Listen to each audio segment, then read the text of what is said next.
Welcome to the Agents of Innovation podcast, where we feature conversations with entrepreneurs, philanthropists, and artists. So today, my guest on the Agents of Innovation podcast is Bart Herbison. He's a native of Paris, Tennessee, coming to us today, I believe, from Nashville, right, Bart? That's correct. Well, Bart is the executive director of the Nashville Songwriters Association International, the world's largest not-for-profit songwriter trade organization and advocacy group dedicated to the songwriting profession. Bart, I know in 2018, you received 2 prestigious national honors for your songwriter advocacy work. You received the Industry Legacy Award from the National Music Publishers Association and the IP Champions Award from the U.S. Chamber of Commerce Global Innovation Policy Center.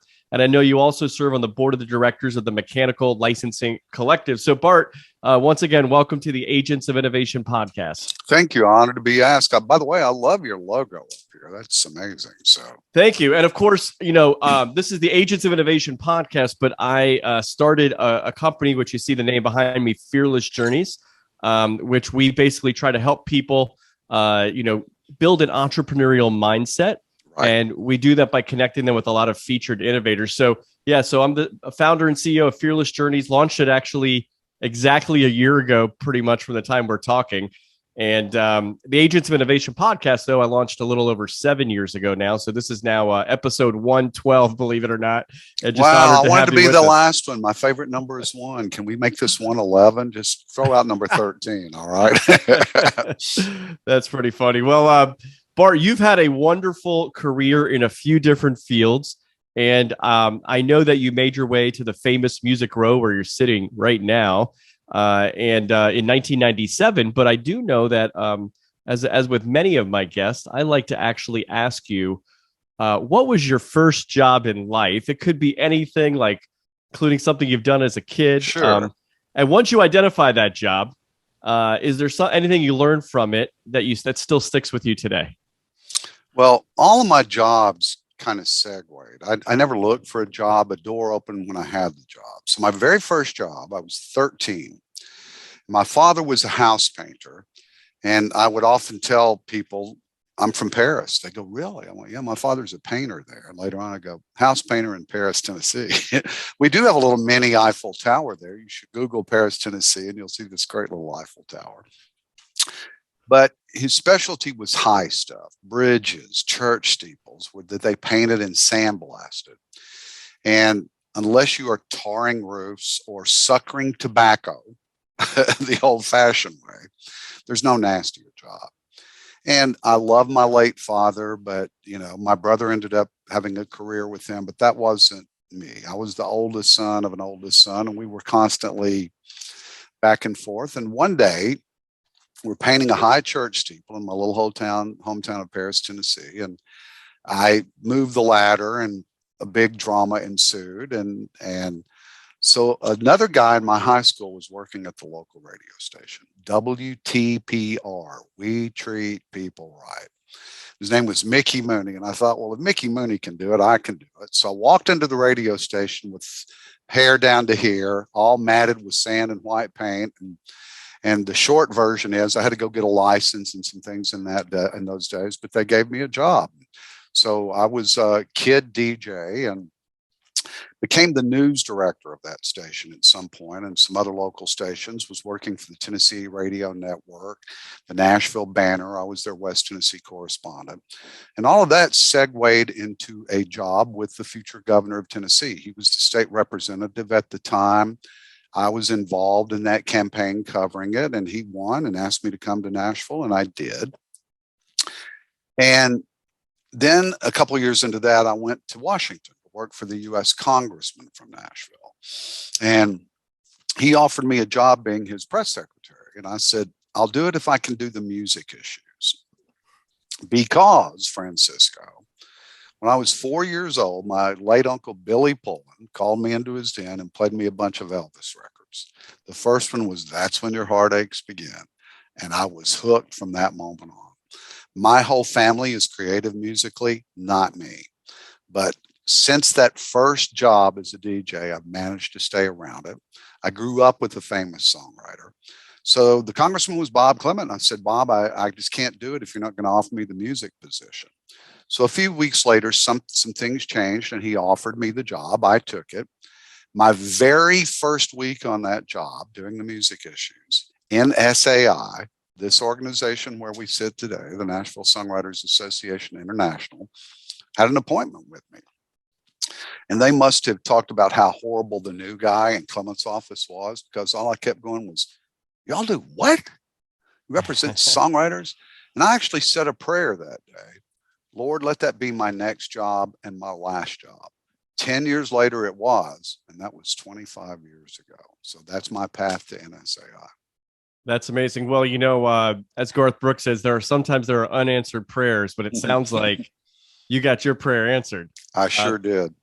Yeah, well, that's very nice to be able to do something you're passionate about, and that it's also kind of interesting because it sounds like before you worked for that member of Congress, you probably didn't even know this organization or something like it existed. I had heard of it. I was fortunate enough when I worked for the governor of Tennessee to meet a tiny lady that was 50 times her size. And I'll tell you one thing, you better, and their name was Maggie Cavender.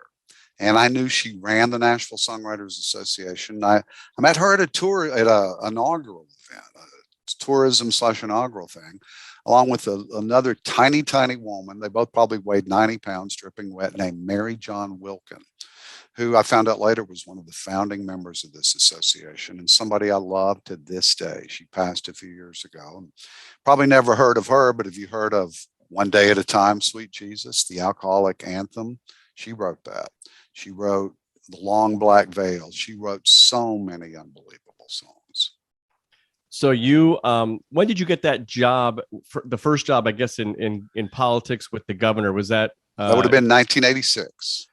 Okay, so sometime in your early 20s, something I around there? would have been 29 years old. 29 years old. Okay. And what did you do? What was your educational path, and what did you do for work leading up to that point? High school.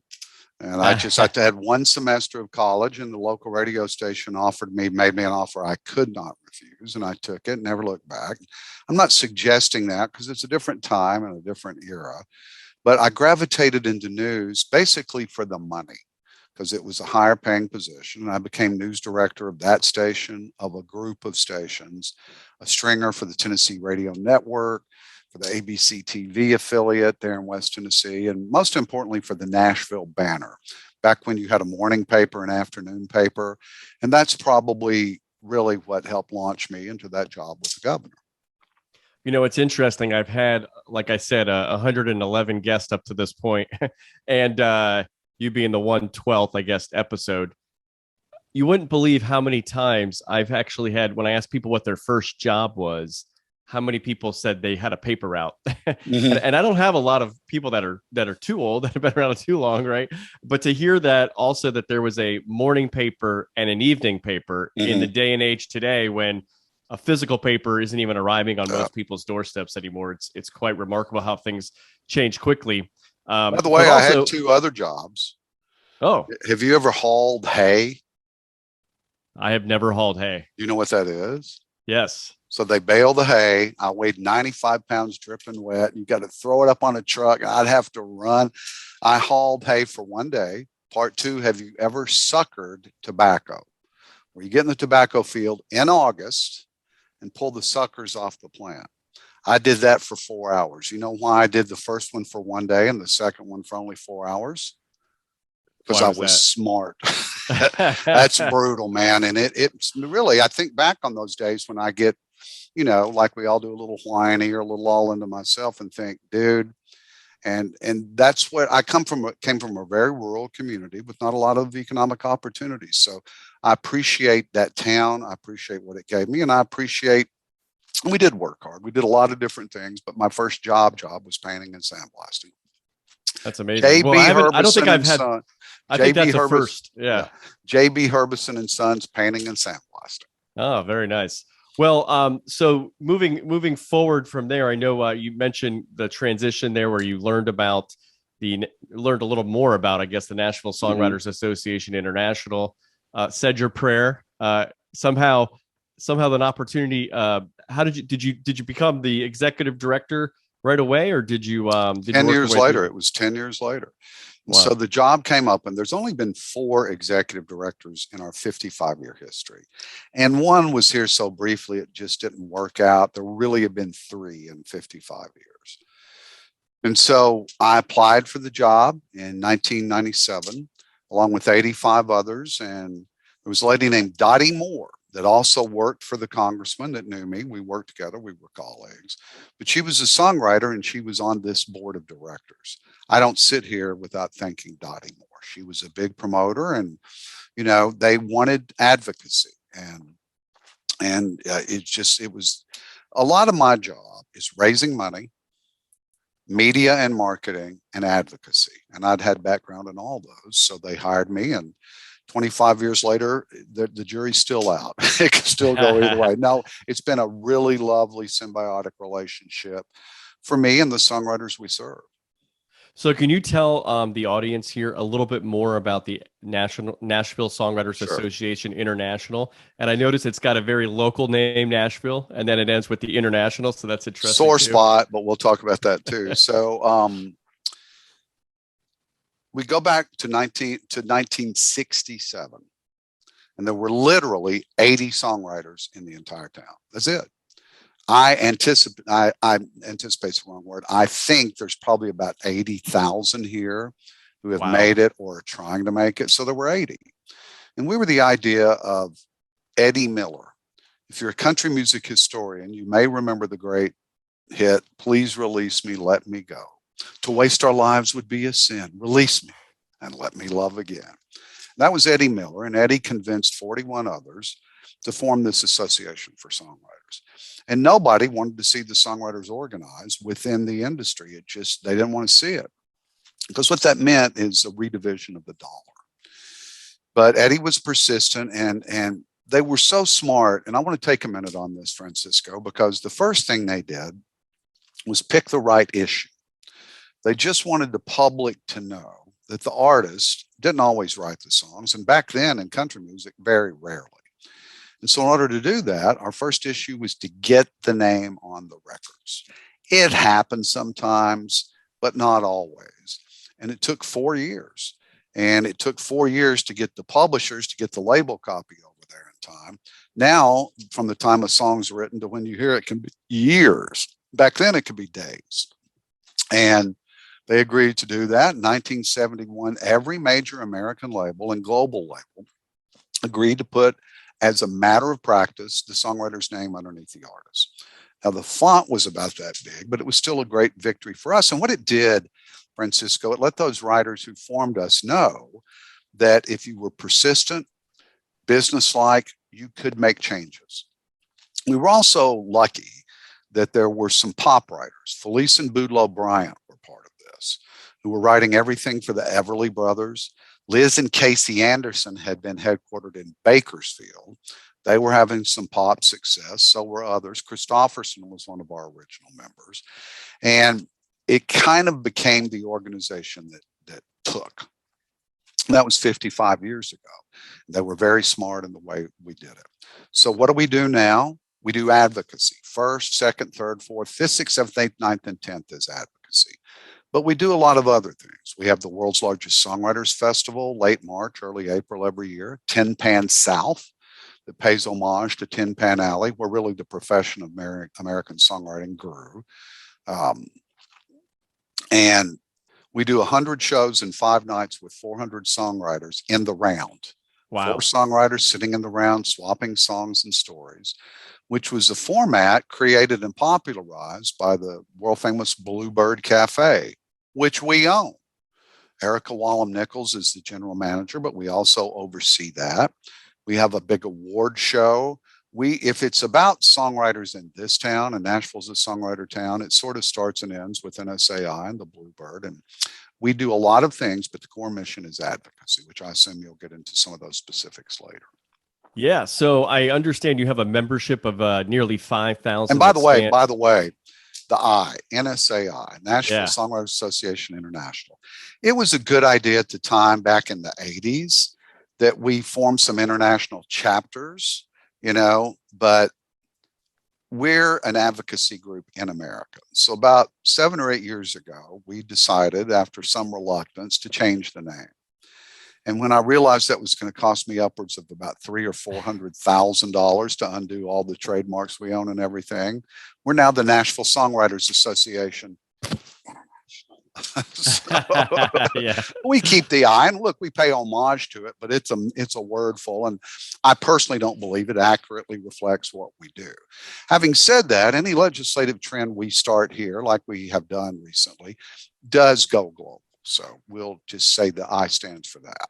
Okay. Yeah, that's a good description. And so as I was saying, I think your membership has you have about 5,000 or so. Well, members. It took a significant dip during COVID, but it's coming Okay. back. So, but yeah, that's typically we're at around 5,000 members. And how many chapters? Right now we're at 80. 80 chapters. So like you mentioned, while you represent songwriters, I also understand there's you mentioned an advocacy role. So this also means government's involved, or at least advocating with people in government are involved with part of the work you do in the national legislative arena. So can you kind of go through a little bit about maybe some of I know most recently there was the adoption of the Music Modernization Act in 2018. Maybe go through some of the, I guess you could say, legislative wins. Sure. Or things that you've advocated for. We'll start with that. So bear with me, audience, because this is late. Most people don't realize when you hear a song, there's 2 copyrights. There's the song the songwriter writes, called the musical work or the underlying work, which is under the most onerous government restrictions of anything we have ever seen. And I'll go through some of those. Our rates are set by the government. Actually, let me talk about the second income stream, the second copyright. That's the record. So when you write a song, we file it. We own the copyright no matter who records it if you're the songwriter that wrote it.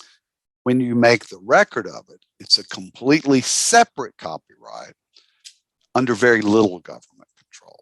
And that goes back to the very first act that Congress, Edison recorded sound. And in 1909, the American Congress realized we got to change the laws. We're operating under some 1600 English version. And they literally were some Queen Anne version that dealt mostly with sheet music. And we lost some fights then. 3 things terrible happened to us. Rates set by the government under a crazy standard of evidence. Back then it said, let's pretend that this songwriter over here is named Joe. Joe over here can only be paid so little, Francisco, that the purchaser of a mechanical player piano roll won't notice a price increase. What did that mean in 1909? It meant why Edison was selling these cylinders for $6, we got a penny, 1 penny, divided by all the writers and publishers. So maybe 1/4 cent, 1/6 cent. And the next most onerous condition put on us, it's compulsory. We don't get to appeal it, don't get any say-so in it, and anybody that wants to record that song after we let somebody record it the first time gets to do it as long as they pay us that little bitty amount of money. So we've been fighting to get out from under that ever since. The Music Modernization Act took some really big leaps forward. It now tells the judges that instead of how little you can pay a songwriter, you need to approximate what the marketplace would pay them. We want to look at what record labels make, because since they're in the free market, they've always made more than us. It was literally illegal for some of the judges that set certain royalties to even examine that, to take a look at it. What's more relevant? That's the thing they should be looking at. Now they're required to look at it. It created a new agency that deals with one of our royalty streams. And that new agency, we were able to force the streaming services to pay for it. Why should we take 12, 15 cents out of every dollar for somebody else trying to distribute our music? We've got representation on the board, which songwriters have never had, and I could go on and on. It was a dramatic step forward, Francisco, but it has not solved all of our problems. And you're going to hear some news soon in a few weeks where we will take another leap forward using some of that plateau where we last started. So. Yeah, that's interesting. It's funny when you were first talking about, I guess, what is the mechanical device that you said Edison used? Player piano. Well, Edison used a wax cylinder, but the two royalties are this. There's a performance royalty songwriters receive wherever it's performed. The live venue was the only place back then. But today, television, streaming, broadcast radio. Then a sales royalty, if you sold that wax cylinder later on, 78 RPM record or an album or a 45 or a cassette or a reel or an 8-track or a CD. Those are mechanical royalties. And those rates are a little higher for songwriters under this idea. In the early days when these laws were set, what's your favorite song ever, Francisco? Just give me a popular favorite song ever. Just give me a popular song. Let's go with Love Me Tender by Elvis. By Elvis. So if you're listening to Love Me Tender, I think Lieber and Stoller wrote that, you will, I'm not sure about that. Right. I got to look. I can't get an Elvis song wrong, but they would get very tiny royalties when it was performed, but performed a million times, they add up. But they got larger royalties when it was sold, because the idea is if you're listening to the radio back then, you can request Love Me Tender, Francisco, but you may have listened to the radio for 2 or 3 weeks before you ever hear it. If you buy the record, you can play it over and over and over and over. So in the streaming world, those models remain distinct. If it's internet radio only and you don't control it, the songwriter gets only a performance royalty. But if it's subscription music where you can build your own playlist and hear it anytime you want to, we get the performance and the mechanical royalty. Interesting.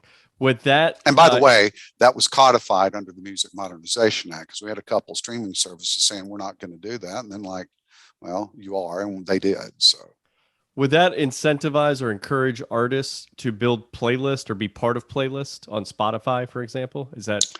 No, I mean, and let's separate the songwriter from the artist, because a lot of songwriters aren't the artist. Okay. The only income they get are those royalty streams or something called sync money when their music is used in film or television in a video medium, which is the only place we get to negotiate. And by the way, we've been negotiating that since Talking Pictures. We get half, the labels get half. When streaming started, the labels got 1,700%, 7 times what we did. We've narrowed that down some, but we think it should be equal. And that would be our goal someday. So what you mentioned there was a really important distinction that even, I failed to grasp for a second, making sure that we distinguish between the songwriter, that's the people you represent, and the artist. Sometimes they're the same person, but a lot of times they're not. So when the song is played, the songwriter is going to get paid, but let's say it's Red. So Taylor Swift gets paid tiny amount of money as the songwriter and a lot more money as the artist. Plus, Taylor gets something we don't: merch, product endorsements, ticket sales. We don't get any of that. We get those royalties. And I wish we could recalibrate and start this thing over in 1909, because it would have been a hell of a lot easier to start something new and fair than to scratch and claw, because what we're doing every time we made a gain, we've had to kind of redivide the dollar here. And that's tough, because Congress isn't going to pass anything without unanimous agreement. And the hardest part for us to get there is agreement within our own industry, Francisco. Yeah. But it's changed a lot. There's a guy named Mitch Glazier that runs the Recording Industry Association of America. He and his colleague, Michelle Ballantyne and Morna, they've done a really good job of because a lot of these companies are vertically integrated. There's a publishing arm and a label arm to kind of not oppose these songwriter efforts. And you'll hear that pretty soon in one of the things we're going to announce. It used to be very adversarial. Occasionally it gets that way, but we kind of realize we all live and die by the same 3.5 minutes over and over and over again. Yeah. So, Bart, the when it comes to copyright laws and innovation, there are some on the side of innovation, and I'm gonna say this outside of necessarily the scope of songwriting. Let's just talk Mhm. broader copyright laws for all sorts of inventions and everything. There are some on the side of innovation, which could be distinguished from invention, who say that copyright laws in some ways are a bit taxing on the entrepreneur, particularly on new innovations, and that maybe the copyright laws are a little too stringent and things like that. But why are copyright laws important for creators such as What songwriters? would the person who would say that, what would their occupation be? Give me What an would their example. occupation? Yeah, just give me an example. Well, for example, I'm thinking of somebody like the author of a book called How Innovation Works, like Matt Okay. Ridley. Obviously, Well, Matt let's see Ridley. if Matt will give up the copyright on his book. And he Yeah, won't. right, exactly. So look, there was a famous trial, Eldred versus Ashcroft, back under the first Bush administration, that wanted to determine whether the life, which now in music, it's the life of the author, and when the last songwriter dies, plus another 70 years. And did the founders really intend that? So the famous Supreme Court case was Eldred versus Ashcroft. Welcome to my world. You're going to get an inside look at how the sausage is made. That's Do you what we're know? here for. Here's a trivia question. There were two white guys in the disco era. Can you name them? There were two white guys in what? The disco era artist. Oh, the disco era. I don't know. I don't think I can name. KC and the Sunshine Band. Okay. And this guy that never intended to be named Peter McCann. Do you remember the song? Do you want to make love? Or do you just want to fool around? That was Peter. And so they put Peter out on tour during the disco era, and he went on to write Right Time of the Night for Jennifer Warnes, became a great American songwriter, but he's a constitutional scholar. So about the time this trial started, I hadn't seen Peter in about a year. And I run into him one day. I'm like, what have you been doing? I've been reading James Madison's diaries. I said, of course you are, Peter. And like, I'm in volume number 81 of 96 and blah, blah, blah. And the Magna Carta, I'm like, let's talk about it later. So this case comes up. And I'll tell you why copyrights are important, because the founding fathers knew that the promise of this nation was its ideas. And they so believed that. They were all authors and inventors. That George Washington, Madison, Jefferson, Franklin, they specifically asked James Madison to write Article 1, Section 8 of the US Constitution. That says, and in order to promote progress in science and the useful arts, Congress, and I'm paraphrasing, I always get this wrong, may grant for a limited time to authors and inventors, because they knew that was the promise of this nation. And it always has been. Our ideas, our inventions, our culture have led the way for nearly 250 years. And so they asked Madison to write it because they all admired his respect for the protection of creative works. So Peter saying, I'm reading James Madison's diaries. I said, get in there, Peter. So in the oral arguments on this case, because we'd already filed the written arguments, we can show what he intended. He found multiple references where Madison intended for these diaries to be published for my family's remuneration upon my death. So clearly he intended for the copyright to last beyond the life of the author. I think it should be in perpetuity. How does that stifle invention? Well, I don't think it does. And I think there is a cost to creativity.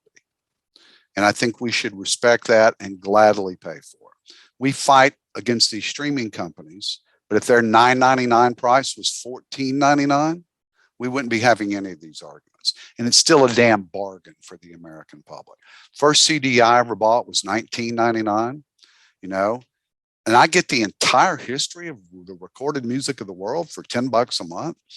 And I was at Taco Bell the other day and spent $14.99 for a modest lunch. You can afford the music. And so I go back to what Madison and the founders intended. I go back to what the Supreme Court decided, that it is life of the author plus 70 years in terms of music copyrights. I know that patents and trademarks run out a little bit earlier. I think they should be longer. But we do have instruments like gratis licenses and things like that. If the Girl Scouts call and they're not going to monetize the copyright, there are ways to get to use it. There's fair use that most of these folks can employ if it's really, something that is the fair use of the copyright. But I go back to James Madison and our founding fathers because it is still the promise of the United States of America is right here. We do it better than anybody else. Go anywhere in the world and see what country's music they are playing, whose movies they are watching, what books they are reading. No, that's totally true. And it's interesting because I don't know where Matt Ridley would stand on music copyrights and things like that. I know in that I don't know Matt, so Matt, if I picked on you unfairly. Same. I don't want to misrepresent him either. But what I would say is I remember in his book, one of the things he really emphasizes about innovation is that innovation is a process. And what he showed was, for example, when Edison invented the light bulb, about 20-something people around the world at the exact same time who weren't even in communication with one another. They weren't sharing any information.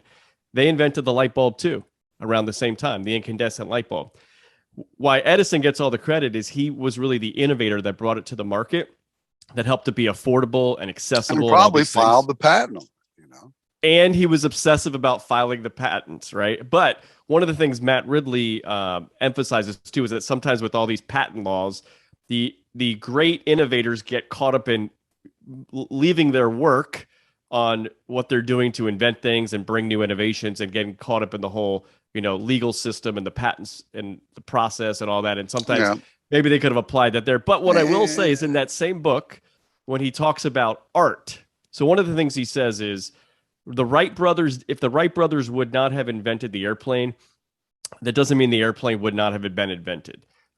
There was processes going on in the world that would have brought the airplane in some way, shape, or form into invention. If somebody had invented Google, somebody else would have invented a great search engine. Maybe it wouldn't have been the exact same. It wouldn't have been called Google, all these things.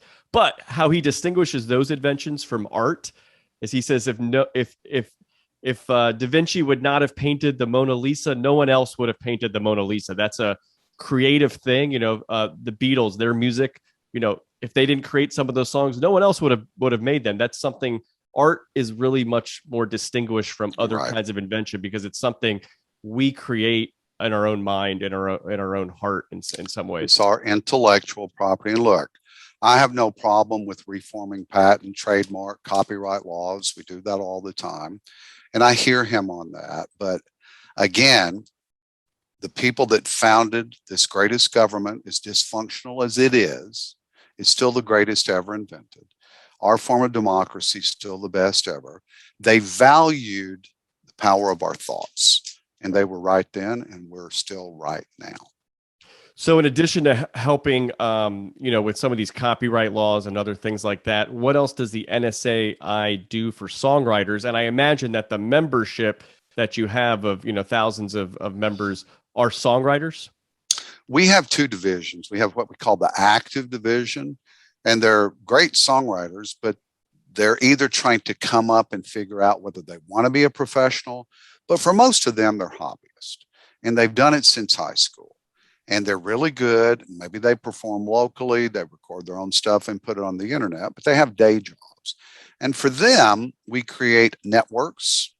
It's a family where we all speak the same language. Lots of opportunities about making your songs better, reviewing, critique, performances. It's almost too much to count, our programs and services for that division. For the professionals, it's advocacy. That's what we focus on for the professionals.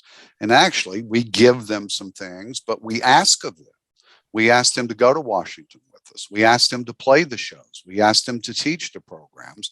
And they do it gladfully because we have been the most effective organization in American history to change, in a good way, that profession of songwriting.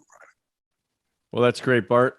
So some other cool things. I understand that your headquarters, where you're sitting right now, is on Music Row, and I also understand it's the historic Music Mill studio that you all acquired in 2005. Can you tell us a little bit about the history that occurred there? There's a guy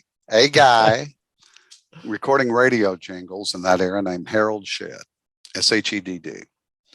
And he says, well, I can make records. Okay.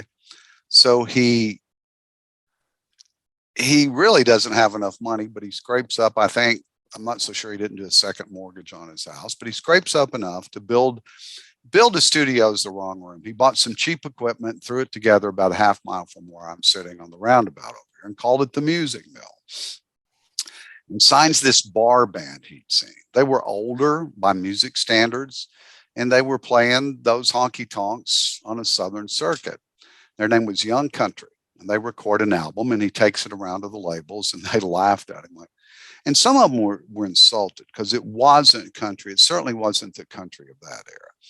And they were mad because they thought he didn't honor the genre. They thought it was too pop, and it was rejected. So the band's ready to quit and take that advance and go home. He goes, no, wait a minute, boys. I got everything on the line here. One thing I do know, it's about songs in this town. And here's another pile of great songs. They did a second album, and a lot of the labels wouldn't even meet with him. And the few that did went, what'd you not hear about this the first time? So there's only 2 or 3 songs left, and they've given up. Harold goes, look, let's just record these songs, so when I go broke, I'll at least know we gave it the college try. And they record a couple of them. And as happens in our industry, RCA New York was not happy with Nashville, and they come in and fire everybody. And they bring, I think he was 27 years old, a kid from the New York City office who was discovering all these great pop acts named Joe Galante. And there's a tape on his desk, and he puts it in. It's this band. He's like, that's what I want to do. This is the direction I want to take country. And they go back and forth, and he signs that group, and they put out an album, and he changes their name to Alabama, the country music group of the century. Wow. And so Harold builds this building in 1982, the Music Mill. Fantastic, here on Music Row. I'm sitting in what was Harold's office. And sometime a few years later, well, what happens next is a lady in New York who's from Texas, but she's trying to make her way in New York, hears Alabama on the radio, and she goes, I don't know what I was. If that's country, she puts 5 songs on a cassette and drives here, walks in the front door and plays them for Harold. And he loves them. And he says, I'm going to sign you to a writing deal. She goes, no, you're not. I'm recording these songs or nobody else gets them. And they go back and forth. So they finally make an agreement that Harold will produce these 5 sides on her. They'll shop it around. But if no record label bites, then she signs a writing deal and they can pitch them to others. So they do that. They take it to Galante because that's where the bread is buttered at the time. They have a great meeting, and she leaves, and he goes, how old is she, Harold? Because she was older. And we didn't know until recently she was 47 years old. A 47-year-old female breaking into country music on the biggest label there is, it had never happened. And her name was KT Oslin. And all 5 of those singles charted in the top 20. They're 80s ladies, 5 o'clock lovin'. And I argue there's no Reba, there's no Shania Twain without KT's success in empowered female songs. Next, Harold's on an airplane, and some flight attendant walks up, and thank God it was a red eye from LA to New York. He left like 4 or 5 a.m. And she goes, I know this guy you need to sign, blah, blah, blah. And Harold's like looking up, half asleep. And he goes, well, have him send me a tape. And he starts to write down his address, and she goes, here, and pulls it out of her pocket. And I said, thank God that Harold arrived about 10 o'clock Nashville time, because he got in his car, came to the Music Mill, and popped that tape in. And the first song was Should Have Been a Cowboy by Toby Keith. And he calls Toby, and Toby had been treated poorly by the record industry in Nashville. I mean, it's a tough business, man. And, put your ego in a sack, because that's where you're going to leave with it.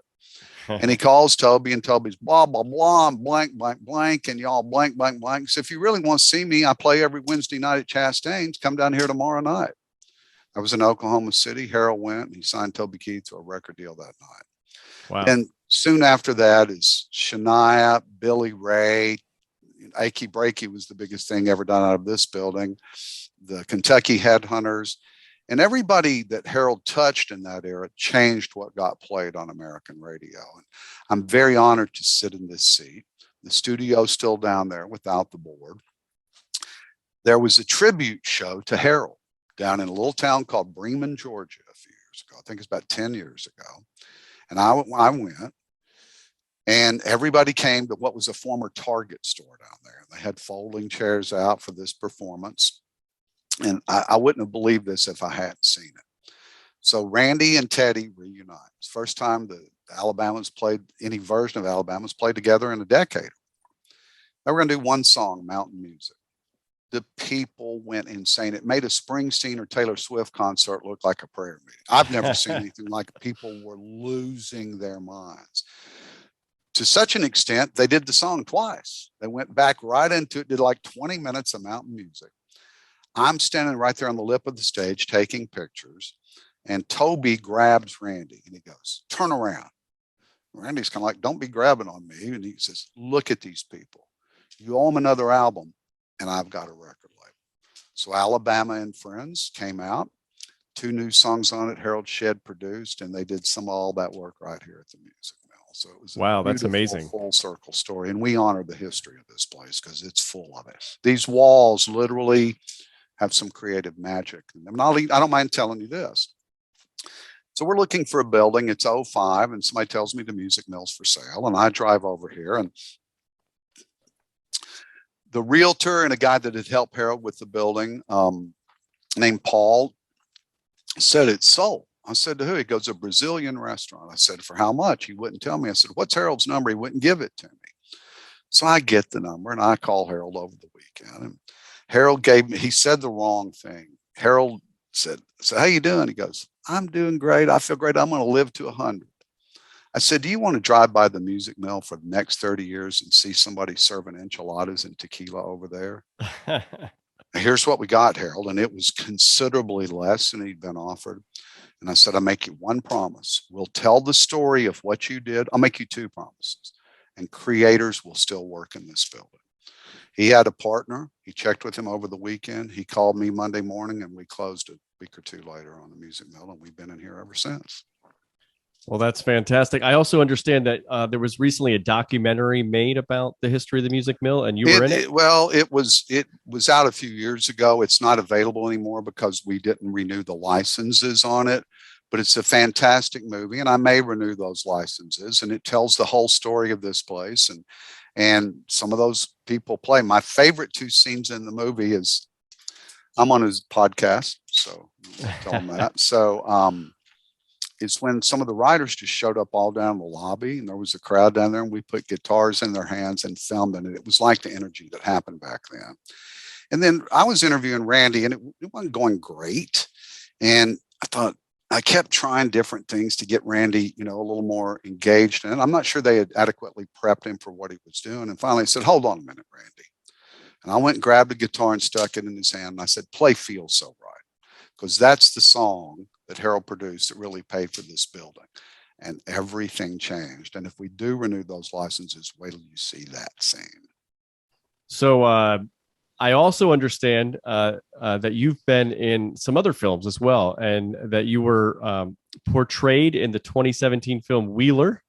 Well, I play myself in Wheeler, and you should watch that. I think it's I learned a lot about the movie industry. It's a lot about the music, like the music industry, and that great products are made. The world doesn't always see them. But Wheeler, Wheeler, is the story of an older country songwriter artist named Wheeler Bryson. And his father dies down in Kaufman, Texas. And he's got this moment, whether is it too late, or do I at least go stick my toe in the water and see if it's too late? And things happen. A lot of things happen. And I love that movie. I'm proud of it. I'm proud I'm in it. I'm friends with the Dorff family. And Stephen Dorff deserved an Oscar. Stephen's wearing prosthetic makeup. He's wearing a sort of a mask in this thing. And we did 2 shows live at the Bluebird. Nobody had any damn idea who it was. They were like, Wheeler, who's this Bryson guy? Did an interview on WSM. Marcia did not know. We went into the studio with some guys he knew. None of them knew it was Wheeler Bryson. And so I still get a lot of emails about some of the things that happened to the character, like, we're glad this happened or sorry this happened. I went, it's a mockumentary. And they're like, what? People think it's real. And I'm proud of that too. And there's another part. We didn't have a script. We had a storyline, like Curb Your Enthusiasm. We knew what was going to happen in the scene, but there was no script. And I think that lent a lot of spontaneity to it. So the scenes I'm in were scenes like we would recreate every day in what we do over here. We showed what we do. So it's not based on a real story. It's a mockumentary, but you're playing the real Bart Herbison, who's representing the Nashville Songwriters Association. NSAI is pretty central in it, and so is the Bluebird Cafe, which we own. So okay. Well, that's cool. Well, Bart, and by the way, his dad is one of the most famous American composers. I'll really tell you the story. Here's again how it gets made. His name's Steve Dorff, and look him up. He's unbelievable. Everything from that great song "Cross Your Heart" that George Strait plays in the very last scene of Pure Country to a lot of the Jerry Reed stuff. He is an amazing composer. And his brother Andrew was having a lot of songwriter success after struggling for years. I think he's having his third or fourth #1. So we've got a mutual friend named Bobby Tomlin. That's how I met the Dorffs to begin with. And Bobby comes in. Bobby's the most polite person I've ever known. And I'm in a meeting here one day, and he bounds right through my office, slams the CD in, and jacks it up and turns around. I'm like, Bobby, there's people in here. We're in a meeting. Oh, I'm sorry, man. So they leave, and he turns up. I'm sorry. I got that wrong. That's the second part. He comes up here and goes, I'm going out to write with Dorff. They're going to make a movie about a songwriter. Do you want to be involved? I said, I don't think so. Let's see how it goes. And I said, he goes, but I'm writing with Dorff. I said, you write with Dorff all the time. He went, Stephen, the actor. He said, yeah. I went, he writes? He goes, yeah. And I said, well, I'm not sure I want to be involved in that because I'm not sure how the father and brother are going to take it. So Christmas happens. Bobby comes in. That's when he crashes this meeting in my office, jams in a CD and plays a song. So the people leave, and I'm kind of ticked off, like, Bobby, and the song keeps playing. I'm like, what is that? And he goes, wrote it with Dorff. I went, Dorff wrote this? He goes, yeah. I said, who's singing it? He goes, Dorff. I said, who's playing piano? He goes, Dorff. I said, play me another one. Plays me another one. I said, play me another one. Before the third one ends, I went, hell yes, I'm in. And so they had the storyline, but what they didn't have was how this character would get connected for some of the things that happen next. And it's what we do. And that's how NSAI got involved. We wrote some of the scenes. And I don't know that I've ever been prouder of anything than that movie, Wheeler. I'd love for you to watch it, Francisco, and tell me. I will definitely watch it. Well, hopefully I can find it. It's free on Amazon Prime. Just type in Wheeler. If you've got Amazon, it's free. And while I'm promoting, so is Bluebird, the movie. They're both free on Amazon Prime if you've got it. Great. I think. Well, I also know that you've been in a documentary called The Last Songwriter, released in 2018, and that there's an upcoming documentary called It All Begins with the Song, where you're the executive producer of that. I'm an associate producer. That all the credit goes to Butch Spiriton with the Nashville Convention and Visitors Corporation, the tourism guy here in Nashville. And I'm equally proud of that. It is also available now on Amazon. Oh, great. It all begins with the song. Well, my next and the week last or so songwriter, on Amazon. The Last Songwriter, just type it in online. That was something we were working on. And it kind of became irrelevant because we started changing some of these laws. It's more about the problem. And it stars, you're going to fall in love with her, Jamie Floyd. And I think Jamie illustrates how hard it is for American songwriters. I won't spoiler alert, but I will spoiler alert. She's a waitress nominated for a Grammy and can't get off her shift to watch it. And that's how tough it is for American songwriters. Wow. And amazing. I'm proud of that movie too. So we got a couple more hopefully on the horizon too. So, well, that's great. So, we heard about your time in government, your move over to running the Nashville Songwriters Association, where you're, representing songwriters here in this country mostly. And also now you're delving into some film to spread the word, I guess, a little bit about. What's going on right now. A friend of mine told me to say this. I have to tell you. Okay. Mark Holiday told me this. I'm between pictures. Yes. Well, yeah. So that's the way to say it. You're between pictures. Well, speaking of pictures and music, the first time you and I talked, Bart, I told you that I was a big Elvis fan. By the way, I've been drinking from my Elvis mug, if you haven't noticed. And how did you respond to that? Well, first of all, over my right shoulder, you can't see it. Let's see if we can. Hold on. Bear with me. See that on the wall over there? I don't know if you can see it. There's 2 sets of Elvis stamps Priscilla signed the night they were issued at Graceland. That's one of them. Wow. Really proud of that. I'm an Elvis freak. I grew up halfway between Nashville and Memphis. And so we get in a lot of arguments, Elvis fans do. And I always win because what's his logo? What's his logo? Mm-hmm. His image, his face? TCB with a lightning bolt, taking care of business in a flash. And that is tattooed down my left shoulder. And I win a lot of who's the biggest Elvis fan. That's commitment, my friend. Yeah, I don't have an Elvis logo. Look, tattoo, because I told you earlier, I was never forget at 4.5 years old. And my uncle Billy Pullen played me. That's when your heartaches began. And I have never been the same human being since. And I knew as a kid, I'm doing something with music. And I've never looked back. So I understand, Bart, that so obviously Elvis recorded over 200 songs at the RCA Studio B right there in Nashville on Music Row. Where is that in relation to your office? Let's see. You see that window? Yeah. It's about 100 yards catty-cornered left. It's literally across the street. I can throw a baseball and hit it. So yeah, you're just 100 yards. You work every day 100 yards from where Elvis. I don't think it's even that far. So. Yeah, you can. So yeah, because a baseball, that would be a big long throw 100 yards. But yeah, so you're very close to where Elvis. So there's one building between us and Studio B. Yeah, you got that Elvis synergy going on right there around the corner. So I mentioned before too with my company Fearless Journeys, one of the things I'm doing is taking people on group trips. So we're planning a group trip right now for October. I hope we can come and visit you at the of course. NSAI. And I'm sorry that didn't work out last time. That damn COVID. So Yeah. So so that's fine. But we're looking forward to being there. I'd also want to take the group to the RCA studios. I know that they've got some tours there as well. But for those that might be listening right now and maybe they're thinking about coming to Nashville, whether they've been before or not. Can you tell us a little bit of why should someone come visit Nashville and also while they're there, visit Music Row? Well, Nashville is a dynamic city. It's important to the history and culture of the United States in so many ways. It was founded by James Robertson and Timothy de Montbriand, whose boats landed not far from me on the Cumberland River up here. It's a melting point for the United States. It's one of the few cities that has 3 interstates. We're within 600 miles of 80% of the commerce in the United States. So it's got the Tom Bigby Waterway, which nobody knows about nearby. So in addition to many things, it's a transportation and product movement hub here. But music. I would argue that every popular form of music in the world had a genesis in Tennessee. I'm not saying they were all invented here. But gospel music as we know it and folk music as we know it blended up in the hills of Appalachia, Virginia, and East Tennessee.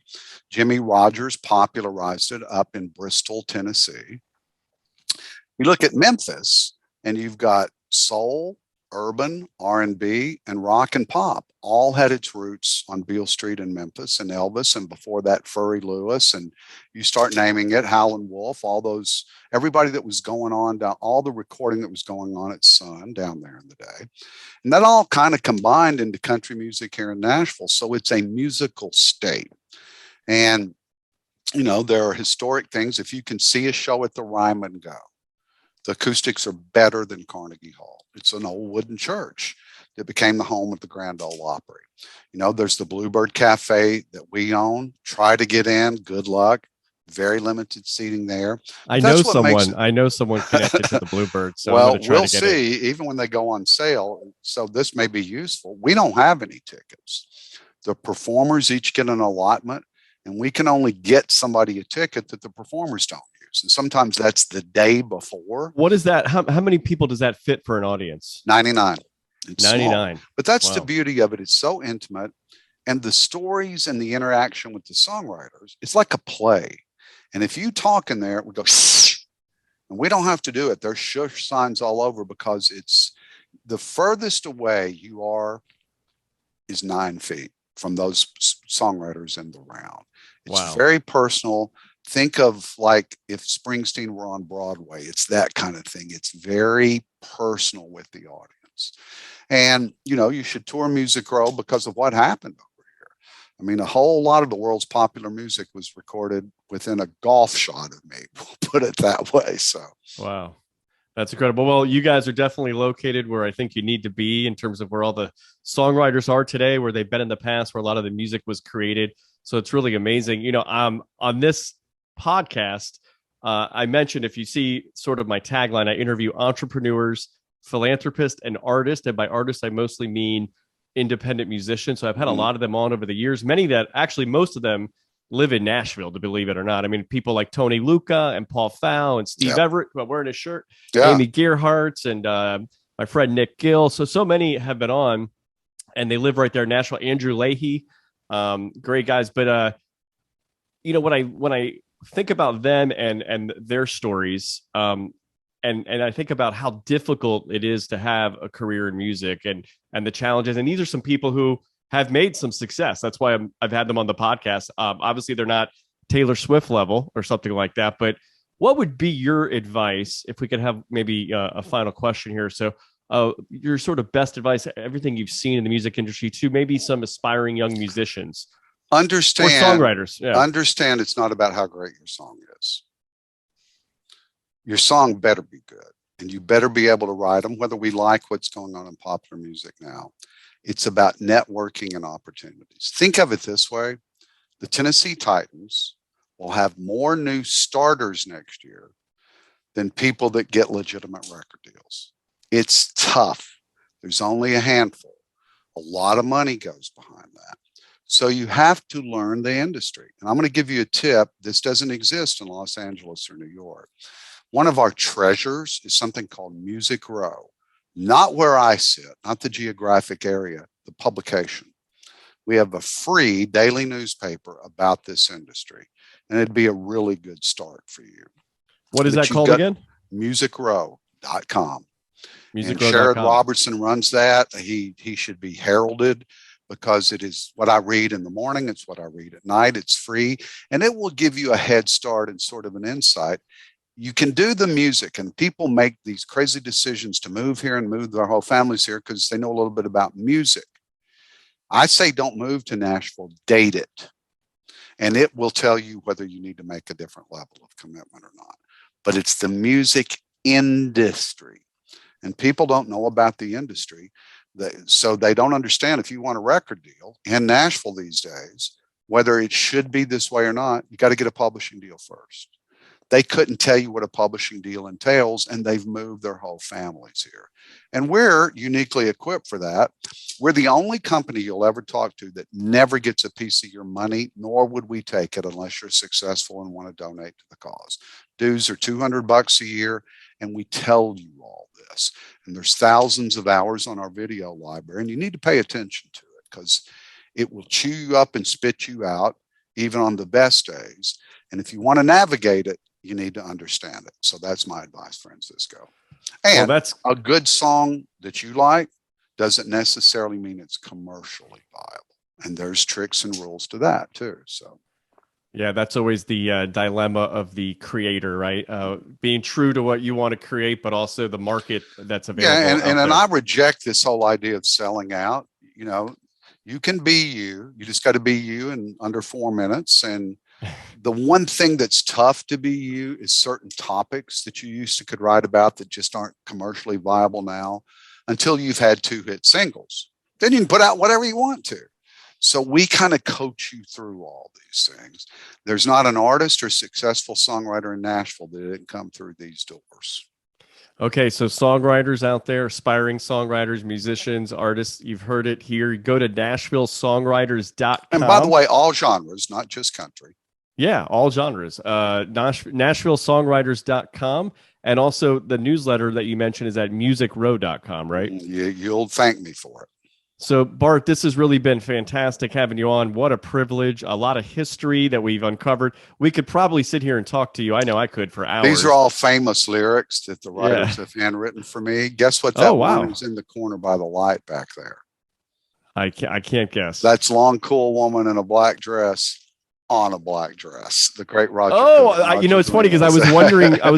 I saw the little frame next to the black dress, but you're telling me the one next to that is maybe the most important one I own. It's one of the few, if not the only, copy of "He Stopped Loving Her Today," which most people consider the greatest country song ever written, signed by Bobby Braddock and the late Curly Putman, and I'm very proud of that one in the corner over there. So, well, that's incredible, and I hope to have the opportunity to someday see a performance at the Bluebird Cafe and the Ryman Auditorium. I'm definitely going to try to bring our group in October to the Ryman. We're looking to see who's lining up. October's a little way away.